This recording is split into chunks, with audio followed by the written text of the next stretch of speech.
Alright guys, welcome back to yet another Whitetail Wednesday. Whitney is inside because it is supper time and we are going to make some steaks tonight. I am out here trying to one-hand this camera as well as take the grill cover off, you know, multitasking. It's not the easiest thing in the world sometimes. Anyway, I want to personally apologize for not having a Whitetail Wednesday the last couple weeks. Stuff's falling. Oh, that's nice. I want to apologize for not having a Whitetail Wednesday the last couple weeks. It's been crazy. My computer went down 2 weeks ago due to a crazy power outage. Needed to do some upgrades anyway, so we did. Gonna start this thing here. This little Pit Boss is awesome, by the way. Anyway, so I needed to do some upgrades anyway, so it wasn't the end of the world, but it took me about a week to get it back up and going. However, the biggest problem is once I got it going, then our internet went down for a while. So it's been a little hectic around here to say the least. So with that being said, we are back and gonna do a Whitetail Wednesday this week. Super excited about it, ready to be back in business doing this. Hope you guys have really been enjoying the turkey episodes on the actual season. We've had a lot of fun. We've had a blessed season, man. We've put down a lot of turkeys and hope to put down a few more. Keep watching that, and I think you guys are going to enjoy what we got coming here in the next couple weeks. I remember somebody saying in the comments a couple weeks ago when I put out the video about what you guys wanted to see, they talked about a deer I called Touchdown and wanted to know more of the story of Touchdown. And I think this week we're going to do that. If you watched the November project, which was clear back in 2013, which I cannot even believe, you actually got to see me put him on the ground then, but we really didn't go into a whole lot of the backstory of him. And when I saw that comment, I was like, you know what, this is a great opportunity to do a little bit of the backstory, because other than Longhorn, that is the deer that I've had the most history with. Probably more history than Longhorn, but not near as much documented history as Longhorn. So we're gonna get into the story of Touchdown. I think you guys are really gonna enjoy it. It was an 8-year journey, which is just mind-boggling. I killed him when he was 8.5 years old. So without further ado, we're gonna roll the intro here and get into the story of Touchdown.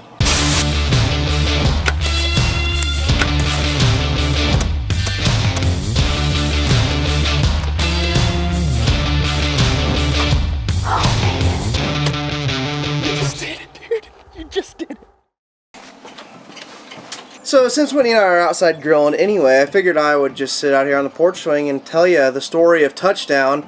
It is quite a long story, so if this gets a little long, I am sorry. The story of Touchdown really starts clear back in, I don't even know what year. I was young. I was still not new to hunting, but young in hunting, and I read an article in a magazine. Have no clue what magazine, I don't even remember. A guy wrote an article about how if you shoot a doe that has like button bucks or twin button bucks or whatever, those bucks are more likely to stay in your area and have a smaller home range. And I thought to myself, man, that'd be a great idea. So I tried it. That muzzleloader season, we had this big doe on our home farm, and she had these 2 twin button bucks, and I thought, you know what, I'm gonna take her and see if this article works, see if this guy knows what he's talking about. I did. I ended up finding that doe, put her on the ground with a muzzleloader. She tasted absolutely awesome. So after that, I was anxious to see if, you know, those twin button bucks would stay around. Well, the next year, we had these 2 younger bucks, and they seemed to just be everywhere, and they're always together, and I assumed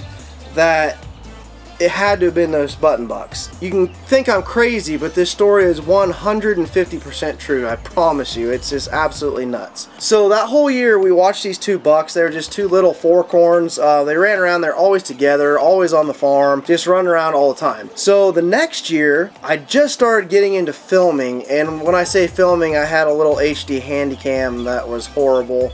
You could hardly tell what was even in the camera. It was just bad quality. But anyway, I went out one night and I saw these 2 bucks, and it was unfortunately really low light, and both these bucks were still together, and they had become, I don't know, maybe 100-inch deer or something like that. Little mainframe 8-pointers, and they each had a drop tine about this long. And I thought that was just awesome, you know. Got 2 2-year-old deer that have drop tines already.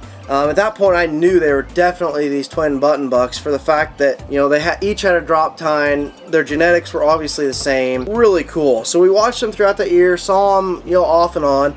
If you see smoke rolling through here, that's because the grill is starting to smoke. Our smoker is starting to smoke. So just, you know, bear with me. I don't feel like going inside because it's beautiful out right now. There's actually a turkey gobbling back here, which is driving me bonkers. So as these deer turned 3 years old, they exploded. I could not believe what they turned into. They were probably around 150 inches. They had big split G2s, both of them did. Touchdown actually started a split brow tine, and both still had drop tines. Now, we saw them quite a few times as 3-year-olds, and back then, you know, age class and stuff like that didn't mean a ton to me. And I'm telling you, if one of them would have walked by me while I was bow hunting, probably would have put one of them on the ground, but I never did have the opportunity. So then moving into 4 years old, the other one, so Touchdown's twin brother, my dad actually ended up killing him during the Nebraska rifle season. Scored 174 inches as a 4.5-year-old deer. Big drop tine on the one side, had the split G2s, a little bit wider, low and wider frame than Touchdown, but still the same type of genetics. And after my dad killed the brother to Touchdown, Touchdown disappeared. We didn't see him when he was 5, and I think he did show back up middle of November when he was 6, but we did not see very much of him at all. Then at 7.5 years old, he shows back up and is the biggest he's ever been. I'm gonna try to find trail camera pictures of him to throw into this because he was absolutely unbelievable when he was 7.5. He peaked at 7.5 and busted his antlers off right above the brow tines. I actually have the set from when he broke him when he was 7.5. He broke him right above the brow tine, and his beams are actually like 22 and a little bit over 22 inches, and there's still almost 8 inches of beam if you measure off his actual mount from where he broke him to his base. So talk about some long beams when he was 7.5. He actually peaked then. I've scored him out a few times, and he's right around the 190-inch mark. So needless to say, we weren't able to kill him when he was 7.5, even though he walked by my stand I don't know how many times because he broke off his sides. It was a huge bummer. He looked like a big spike. It was goofy when we saw him. But we knew that his home range was really starting to shrink down and that we were probably going to have an opportunity to kill him when he was 8.5 years old.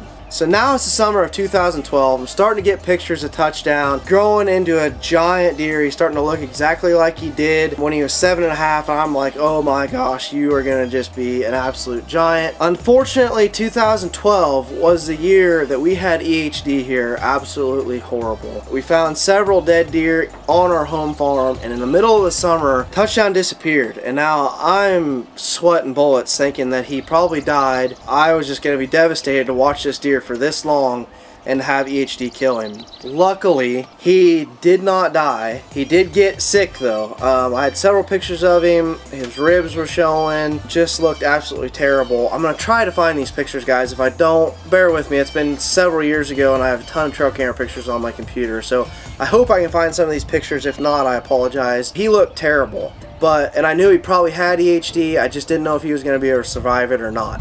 Luckily he did. He survived EHD, he made it all the way through, made it to the season, and on November the 8th, if you guys remember, if you guys watched the November Project, on November the 8th, my dream came true and that deer walked by at 13 yards and I was able to put him on the ground.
He's a 163-inch 8-pointer with a drop tine.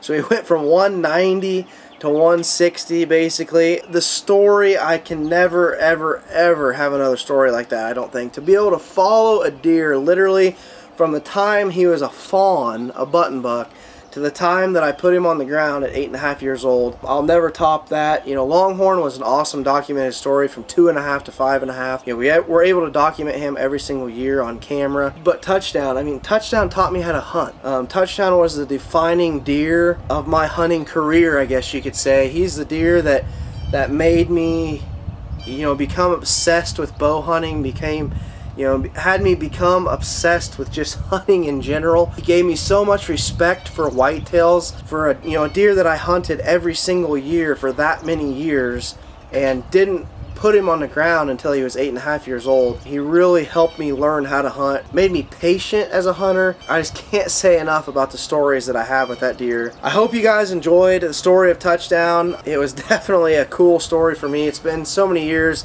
It's awesome for me to sit back here and reminisce about that deer. Like I said, he kind of defined me as a hunter, if you will. I sit upstairs in the man cave so often, and it almost makes me, you know, slightly emotional to look at that deer on the wall and to think, you know, that story's over. I mean, it's been over since 2012. Now 2018, I still think about it daily. So hope you guys enjoyed this Whitetail Wednesday. We definitely enjoyed bringing it to you. I hope we can get right back on a regular schedule with this, since my computer is now back up and running, and I think our internet's good to go. Whitney just came out here and pulled the steaks off the grill, so I'm going to run in and eat. So hope you guys enjoyed this Whitetail Wednesday. God bless, and we'll see you next week.